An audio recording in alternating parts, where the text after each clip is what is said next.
ചില പാരൻറ്റിങ് ക്ലാസ്സുകളിലൊക്കെ ചില രക്ഷാകർത്താക്കൾ പങ്കെടുത്ത് തിരിച്ച് വീട്ടിലെത്തിയാൽ അന്ന് വീട്ടിലൊരു ആറാട്ടുപൂരമായിരിക്കും. കാരണം ആ പാരൻറ്റിങ് ക്ലാസ്സിൽ കിട്ടിയ കുറേ ടിപ്പുകൾ ഉണ്ടായിരിക്കും. അപ്പോൾ ആ സമയത്ത് തന്നെ അയാൾ തീരുമാനിക്കും, ഞാൻ ഇനി വീട്ടിലെത്തിയാൽ ഉടൻ തന്നെ മാറും, എൻ്റെ ഓട്ടോക്രാറ്റിക് പാരൻറ്റിങ് സ്റ്റൈൽ മാറ്റി ഞാനൊരു അതോറിറ്റേറ്റീവ് പാരൻ്റ് ആകാൻ പോവുകയാണ് എന്ന്.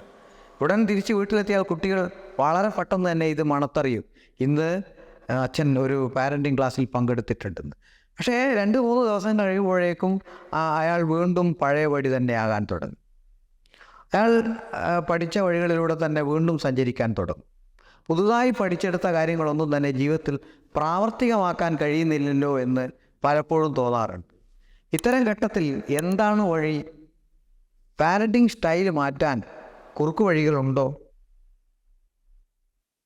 വഴികളുണ്ട്. ഒരാൾ അയാളുടെ പെരുമാറ്റ രീതി എങ്ങനെയാണ് സ്വായത്തമാക്കുന്നത്?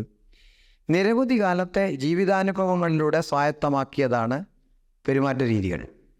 കുറേയൊക്കെ പാരമ്പര്യ ഘടകവും അതിൽ പ്രവർത്തിച്ചിട്ടുണ്ടായിരുന്നു. ചുറ്റുപാടുകൾ അയാളെ അങ്ങനെ മാറ്റി തീർത്തു, പാരമ്പര്യ ഘടകം അയാളെ അങ്ങനെ മാറ്റി തീർത്തു.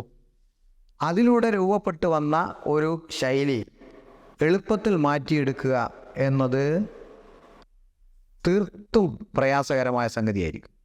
ഇത്തരം സന്ദർഭങ്ങളിൽ നമുക്ക് സ്വീകരിക്കാൻ പറ്റുന്നത്, നമുക്ക് മാറാൻ സന്നദ്ധമാണെങ്കിൽ അതിനുള്ള ശ്രമങ്ങൾ നടത്തുക, പറ്റുന്നില്ലെങ്കിൽ ഒരു പ്രൊഫഷണൽ സഹായം തേടുക എന്നുള്ളതാണ്. പ്രൊഫഷണൽ സഹായം എന്നതുകൊണ്ട് ഉദ്ദേശിക്കുന്നത് ആദ്യഘട്ടം എന്നുള്ള നിലയിൽ ഒരു കൗൺസിലിങ്ങിന് വിധേയമാവുക.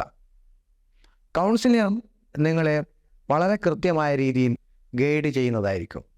നിങ്ങളുടെ പെരുമാറ്റ രീതിയിൽ അവശ്യം വരുത്തേണ്ട മാറ്റങ്ങളെക്കുറിച്ച് നിങ്ങളെ അവർ ബോധവാന്മാരാക്കും. ഒരു സൈക്കോതെറാപ്പി പോലെയുള്ള കുറച്ചുകൂടി ചികിത്സാപരമായ ഇടപെടലുകൾ അതിനകത്ത് നടത്തണമെന്നുണ്ടെങ്കിൽ അതിനേക്ക് നിങ്ങളെ അവർ നയിക്കും. അവിടെയും പ്രശ്നങ്ങൾ തീരുന്നില്ലെങ്കിൽ മാത്രമേ നിങ്ങൾ ഒരു സൈക്യാട്രിക് കൺസൾട്ടേഷന് പോകേണ്ടതുള്ളൂ, അല്ലെങ്കിൽ ഒരു ക്ലിനിക്കൽ സൈക്കോളജിക്കൽ കൺസൾട്ടേഷന് പോകേണ്ടതുള്ളൂ.